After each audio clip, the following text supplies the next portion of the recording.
మొక్కల సంరక్షణకు విద్యార్థులు ముందుండాలని హెచ్ఎం జయకుమార్ రెడ్డి అన్నారు. స్వచ్ఛత హే సేవ కార్యక్రమంలో భాగంగా శుక్రవారం సదుం జిల్లా పరిషత్ ఉన్నత పాఠశాల నేషనల్ గ్రీన్ కోర్ విద్యార్థులు పాచర్ల ప్రాజెక్టును సందర్శించారు. విద్యార్థులు గుల్మిహార్, కుంకుడు, చింత విత్తనాలను నాటారు.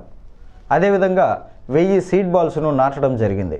ఈ సందర్భంగా హెచ్ఎం మాట్లాడుతూ విత్తన తయారీ, విత్తన సేకరణ, మొక్కల సంరక్షణపై విద్యార్థులకు అవగాహన కల్పించారు. ఈ కార్యక్రమంలో ఎన్జీసీ కోఆర్డినేటర్ అమర్నాథ్, ఉపాధ్యాయులు వెంకటరమణారెడ్డి, రాణి, కుమారి, ఆంజనేయులు, రిజ్వాన్ పాల్గొన్నారు.